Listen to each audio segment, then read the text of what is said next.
Hello friends, welcome to MG classes by Vikas sir. जिसमें आज हम लोग राजनीति विज्ञान में हम लोग पढ़ेंगे मौलिक अधिकार। तो जो भी मौलिक अधिकार से संबंधित प्रश्न है वन लाइनर, उन सभी को हम लोग कवर करेंगे। तो इसका जो पीडीएफ है आप हमारे टेलीग्राम चैनल से डाउनलोड कर सकते हैं, जो कि एमजी क्लासेस विकास सर ये टेलीग्राम चैनल है। यहाँ से आप जाकर हमारा पीडीएफ इस वीडियो का डाउनलोड कर सकते हैं। तो चलिए स्टार्ट करते हैं। इसमें पहला क्वेश्चन पूछा गया है, जैसे यहाँ पर लिखा हुआ है कि मौलिक अधिकार का सर्वप्रथम विकास कहाँ से हुआ है। तो ब्रिटेन से हुआ है। सर्वप्रथम ब्रिटिश नागरिकों को लिखित रूप में मौलिक अधिकार प्रदान करने वाले दस्तावेज का नाम क्या है। तो अधिकार पत्र, जिसे हम इंग्लिश में मैग्ना कार्टा के नाम से जानते हैं। तीसरा क्वेश्चन है कि ब्रिटिश सम्राट की जान द्वारा मैग्ना कार्टा कब पारित हुआ। तो जो एक जान थे, मतलब ब्रिटिश सम्राट, उनके द्वारा मैग्ना कार्टा जो है 1215 में पारित किया गया था। अगला है कि 1789 ईस्वी में मानव एवं नागरिकों के अधिकार घोषणा पत्र द्वारा किस देश ने अपने नागरिकों को मौलिक अधिकार प्राप्त किया था। तो वो प्रदान किया था फ्रांस ने। अगला क्वेश्चन कि भारत में मौलिक अधिकारों की मांग सर्वप्रथम किस विधेयक के माध्यम से की गई थी। तो संविधान विधेयक 1895 के माध्यम से। अगला क्वेश्चन कि भारतीय संविधान के मौलिक अधिकारों को शामिल करने के लिए किस रिपोर्ट का समर्थन किया था। तो नेहरू रिपोर्ट 1988 ने समर्थन किया था। व्यक्तिगत के विकास के लिए आवश्यक एवं संविधान में उल्लेखित अधिकारों को क्या कहा जाता है। मौलिक अधिकार। इसके बाद अगला क्वेश्चन है कि संविधान के किस भाग में मौलिक अधिकार का उल्लेख किया गया है। तो भाग 3 में, और ये अनुच्छेद है 15 से 35 तक। जो मौलिक अधिकार है ये अनुच्छेद 15 से 35 तक दिया गया है। अगला क्वेश्चन कि भारत के संविधान में मौलिक अधिकार किसका भाग था। तो मूल संविधान का भाग था। और भारतीय संविधान में प्रारंभ में कितने मौलिक अधिकार दिए गए थे। 7 मौलिक अधिकार दिए गए थे प्रारंभ में। किस संविधान संशोधन के द्वारा संपत्ति के अधिकार को मौलिक अधिकारों की सूची से हटा दिया गया था। तो 44वें संविधान संशोधन 1978 द्वारा जो संपत्ति का अधिकार है वो मौलिक अधिकार की सूची से हटा दिया गया था। भारत में संपत्ति का अधिकार किस प्रकार का है। तो ये अब विधिक अधिकार है। इसमें केंद्र सरकार का हस्तक्षेप होता है, ना कि मौलिक अधिकार का। संपत्ति के अधिकार को संविधान के किस अनुच्छेद के अंतर्गत विधिक अधिकार बना दिया गया है। तो अनुच्छेद 301 के ए के अंतर्गत, यानी 301 ए के अंतर्गत ये मौलिक अधिकार है, ये एक विधिक अधिकार हो गया। मतलब मौलिक अधिकार नहीं, संपत्ति का अधिकार जो है ये विधिक अधिकार हो गया अनुच्छेद 301 के ए अंदर। अगला क्वेश्चन है कि भारतीय संविधान के अनुच्छेद 301 ए की किसकी गारंटी देता है। तो ये संपत्ति के अधिकार की गारंटी देता है अनुच्छेद 301 का ए। अगला है कि मूलभूत मौलिक अधिकारों का प्रमुख उद्देश्य क्या है। तो व्यक्तिगत स्वतंत्रता सुनिश्चित करना। अगला क्वेश्चन है कि भारतीय संविधान में मौलिक अधिकार की प्रकृति कैसी है। तो बाध्य योग। इसके बाद अगला क्वेश्चन है किस मौलिक अधिकार को लोगों के लिए एक प्रतिज्ञा तथा सभ्य विश्व के साथ किया गया समझौता कहा था। मतलब किसने मौलिक अधिकारों के लोगों के लिए एक प्रतिज्ञा तथा सभ्य विश्व के साथ किया गया था। तो ये डॉक्टर एस राधाकृष्णन ने कहा था। भारत में मौलिक अधिकार किसके विरुद्ध एक गारंटी देता है। तो राजकृत्य के विरुद्ध गारंटी देता है। इसके बाद अगला क्वेश्चन है कि भारतीय संविधान में समता का अधिकार किन 5 अनुच्छेदों द्वारा प्रदान किया गया है। तो अनुच्छेद 14 से 18 ये 5 अनुच्छेद हैं जहां समता का अधिकार प्रदान किया गया है। भारतीय संविधान के किस अनुच्छेद 14 के तहत किस प्रकार की स्वतंत्रता का अधिकार प्राप्त है। तो कानून के समक्ष समान संरक्षण, यानी कि जितने भी लोग होंगे वो कानून के समक्ष समान संरक्षण होगा उन लोगों का। अगला क्वेश्चन है कानून को लागू करने के मामले में कोई विधि जो किसी कार्यपालक अथवा प्रशासनिक अधिकारों को निर्देशित एवं अनियंत्रित विवेक अधिकार देती है, संविधान के किस अनुच्छेद का उल्लंघन नहीं करती है। तो अनुच्छेद 14 का उल्लंघन नहीं करती है। और भारत के राज्य क्षेत्र में विधि के समक्ष समता अथवा विधेयों के समान संरक्षण गारंटी अनुच्छेद 14 मतलब प्रदान देती है। सभी के लिए एक कानून और एक न्यायतंत्र क्या है। तो इसका जो अर्थ होता है सभी के लिए एक कानून और एक न्यायतंत्र, वो विधि का नियम का एक अर्थ होता है। किन क्षेत्रों में समान अधिकार निर्मित करने उद्देश्य से राज्य असमान लोगों के लिए विभिन्न व्यवहार कर सकता है। तो सामाजिक, आर्थिक और राजनीतिक क्षेत्र में विभिन्न व्यवहार कर सकता है। राज्य के संविधान के अनुच्छेद 14 के अधीन प्रतिस्थापित विधि के समझ क्षमता तथा विधियों के समान संरक्षण का लाभ किसे प्राप्त हो सकता है? तो केवल भारतीय एवं विदेशी मतलब व्यक्ति को, मतलब भारतीय नागरिकों को और विदेशी नागरिकों को भी ये समान संरक्षण मिल सकता है। अनुच्छेद 14 भारतीय संविधान के किस अनुच्छेद के अनुसार किसी नागरिक के विरुद्ध केवल धर्म, मूल, वंश, जाति, लिंग, जन्म स्थान या इनमें से किसी भी आधार पर कोई भेद नहीं करेगा? तो अनुच्छेद 15 के अनुसार धर्म आदि के आधार पर विभेद का प्रतिषेध एक मौलिक अधिकार है। इसे किसने अधिनियम में वर्गीकृत किया है? तो समता के अधिकार के अंतर्गत। तो जी बिल्कुल 14 से जो 18 अनुच्छेद है वो समता के संरक्षण का अनुच्छेद है, तो इसमें दिया गया है। भारतीय संविधान में समानता के मौलिक अधिकार में क्या सम्मिलित नहीं है? तो आर्थिक समानता ये मौलिक अधिकार में सम्मिलित नहीं है। किस अनुच्छेद द्वारा नागरिकों को सरकारी या सार्वजनिक उपयोग हेतु समर्पित कुआं, सड़क, स्नान घाट आदि का उपयोग करके भेदभाव रहित अधिकार प्रदान किया गया है? तो अनुच्छेद 15 का 2 के द्वारा इसमें प्रदान किया गया है। शिक्षण संस्थानों जैसे गैर सरकारी व गैर अनुदान प्राप्त की सम्मिलित है। अन्य पिछड़ी अनुसूचित जाति व अनुसूचित जनजाति हेतु सुविधा किस अनुच्छेद में दी गई है? तो अनुच्छेद 15 के भाग 5 में दिया गया है। अगला है कि संविधान के किस अनुच्छेद के अंतर्गत यह उपबंध है कि राज्य के अधीन किसी पद पर नियोजन से संबंधित विषयों में सभी नागरिकों के लिए अवसर की समानता होगी? तो अनुच्छेद 16 के अंतर्गत। और भारतीय संविधान के किन अनुच्छेदों के अनुसार अन्य पिछड़ा वर्ग को आरक्षण प्रदान किया गया है? तो अनुच्छेद 15 का 4 और अनुच्छेद 16 का 4, इन दोनों में अन्य पिछड़ा वर्ग को आरक्षण की बात की गई है। भारतीय संविधान का कौन सा अनुच्छेद अस्पृश्यता का उल्लंघन करता है और किसी भी रूप से इसके आचरण का निषेध करता है? तो अनुच्छेद ये 17 है। भारत में अस्पृश्यता का निवारण किन उपायों द्वारा किया जा सकता है? तो कानून बनाकर, शिक्षा की उन्नति और जनगणना द्वारा इसको दूर किया जा सकता है। अस्पृश्यता के चलन का आधार क्या है? तो धार्मिक स्वीकृति। किस अनुच्छेद के द्वारा राज्य की उपाधियां प्रदान करने तथा और नागरिकों को उपाधियां ग्रहण करने का प्रतिबद्ध किया गया है? तो अनुच्छेद 18 के द्वारा। भारत सरकार द्वारा दिए जाने वाला कौन सा अलंकरण अनुच्छेद 18 का 1 में प्रयुक्त उपाधि शब्द का अंतर्गत नहीं है? तो भारत रत्न और पद्म अवार्ड।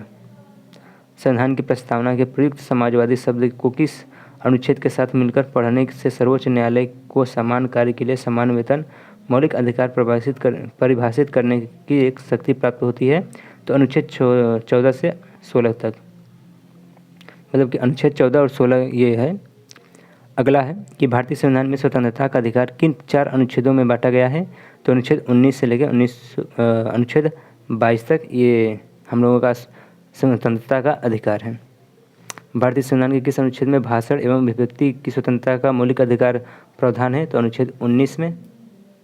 संविधान के अनुच्छेद 19 के 1 के अंतर्गत, मतलब कि जो अनुच्छेद है 19(1) के अंतर्गत कौन सा अधिकार मौलिक अधिकार नहीं है? तो हड़ताल एवं बंद का अधिकार एक मौलिक अधिकार नहीं है। उच्चतम न्यायालय की व्यवस्था के अनुसार निजी भवन के ऊपर राष्ट्रीय झंडे को फहराने किस अनुच्छेद के अंतर्गत प्रत्येक नागरिक का मौलिक अधिकार है? तो अनुच्छेद 19(1) के अंतर्गत जो भवन के ऊपर जो झंडा फहराया जाता है वो एक नागरिक का मौलिक अधिकार है, वो अनुच्छेद 19 का 1 कहता है। किस आधार पर राज्य वाक व अभिव्यक्ति की स्वतंत्रता पर युक्तियुक्त निबंध लगा सकता है? भारत के संप्रभु लोक व्यवस्था और सदाचार के हित में। स्वतंत्रता का अधिकार के भाग के रूप में कौन सा बिना हथियार के शांतिपूर्ण ढंग से एकत्रित होने की स्वतंत्रता के अंतर्गत नहीं आता है? तो अफसर का घेराव। यह एक स्वतंत्रता का एकत्रित होकर, मतलब कि अफसर का घेराव करेंगे या फिर सरकारी भी कोई कर्मचारी में, तो स्वतंत्रता का अधिकार नहीं है। सभा एवं सम्मेलन की स्वतंत्रता पर किस आधार पर युक्त प्रतिबंध लगाया जा सकता है? तो भारत की प्रभुत्ता व अखंडता तथा लोक व्यवस्था के हित में। अगला क्वेश्चन है कि अपराधों के लिए दोष सिद्ध के संबंध में संरक्षण संबंधित अनुच्छेद कौन सा है? अनुच्छेद 20। भारत राष्ट्रीय संविधान के किस अनुच्छेद के अंतर्गत दोहरी खतरे से किसी भी व्यक्ति को रक्षा प्रदान की जा सकती है? तो अनुच्छेद 20 के 2 के अंतर्गत। अगला क्वेश्चन है कि भारत के संविधान के किस अनुच्छेद के अंतर्गत किसी अपराध के अभियुक्त स्वयं अपने विरुद्ध गवाह बनने के लिए बाध्य नहीं हो किया जा सकता है, तो अनुच्छेद 20 के 3 के अंतर्गत। भारतीय संविधान का कौन सा अनुच्छेद व्यक्ति की प्राण एवं दैहिक स्वतंत्रता का संरक्षण करता है, तो अनुच्छेद 21 के तहत। और भारतीय संविधान का किस अनुच्छेद में विधि के सम्यक प्रक्रिया के सिद्धांत का शामिल किया गया है, तो अनुच्छेद 21 में। कौन सा अनुच्छेद अपनी पसंद के व्यक्ति से विवाह करने के लिए किसी व्यक्ति के अधिकार को संरक्षण देता है, तो अनुच्छेद 21। और भारतीय संविधान का वह कौन सा अनुच्छेद है जो व्यक्ति को विदेश यात्रा के अधिकार का संरक्षण प्रदान करता है, तो वो भी अनुच्छेद 21 से है। भारतीय संविधान का अनुच्छेद 21 के दायरे में क्या नहीं आता है, तो मृत्युदंड ये नहीं आता है। और कौन सा अनुच्छेद 19 मतलब कौन सा अनुच्छेद 19 और अनुच्छेद 21 के साथ मिलकर पढ़ने पर प्राप्त होता है, तो एकांतरता का अधिकार। निजता का अधिकार को किस अनुच्छेद का भाग के रूप में संरक्षित किया जाता है, तो अनुच्छेद 21। 6 वर्ष की आयु से 14 वर्ष की आयु के बीच के सभी बच्चों की शिक्षा का अधिकार ये एक मौलिक अधिकार है। भारतीय संविधान में संशोधन करके शिक्षा का अधिकार कब जोड़ा गया था, तो 1 अप्रैल 2010 को जोड़ा गया था। भारतीय संविधान के किस अनुच्छेद को राष्ट्रीय आपातकाल को समाप्त या सीमित नहीं किया जा सकता है, तो अनुच्छेद 20 और 21 को। गिरफ्तारी और निरोध के संरक्षण संविधान के किस अनुच्छेद से संबंधित है, अनुच्छेद 22 से। समानता निवारक निरोध के अध्यक्ष गिरफ्तार व्यक्ति को कितने समय तक निरोध किया जा सकता है, 3 माह तक। बंदी बनाए गए व्यक्ति के मौलिक अधिकारों की रक्षा किस अनुच्छेद में प्रदत्त की गई है, अनुच्छेद 22 में। मानव के व्यापार व बलात्श्रम के निषेध के संदर्भ में संविधान के किस अनुच्छेद में अभिव्यक्ति की गई है, अनुच्छेद 23 में। भारत में मानव देह का व्यापार और बंधुआ मजदूरी का निषेध तथा कारखाने में नियोजन का निषेध जो होता है वो किस प्रकार का स्वतंत्रता के अंतर्गत आता है, तो शोषण के विरुद्ध अधिकार का। भारत के संविधान के अंतर्गत कौन सा अनुच्छेद कारखाने में बालकों के नियोजन का प्रतिशत करता है, तो अनुच्छेद 24। और अगला क्वेश्चन है कि भारत का संविधान 24 के अंतर्गत कितने वर्ष के कम आयु के बालकों को कारखाने के किसी जोखिमपूर्ण कार्य में नियोजन का निषेध करता है, तो 14 वर्ष तक के बालकों को। अगला है कि धार्मिक स्वतंत्रता का अधिकार संविधान के किस अनुच्छेद में वर्णित है, तो अनुच्छेद 25 से 28 तक यह धार्मिक स्वतंत्रता का अधिकार सम्मिलित है। भारतीय संविधान के अनुच्छेद 25 का संबंध किससे है, धर्म की स्वतंत्रता से। भारतीय संविधान के अनुच्छेद 25 में प्रयुक्त हिंदू शब्द किससे सम्मिलित है, तो बौद्ध, जैन और सिखों को। मतलब कि भारतीय संविधान के अनुच्छेद 25 में प्रयुक्त हिंदू शब्द किसे सम्मिलित करता है, तो बौद्ध, जैन व सिखों को। इसके बाद अगला क्वेश्चन है कि भारतीय संविधान के किस अनुच्छेद के अंतर्गत सिखों द्वारा किरपाट धारण करना एक धार्मिक स्वतंत्रता का अंग माना गया है, तो अनुच्छेद 25 के अंतर्गत।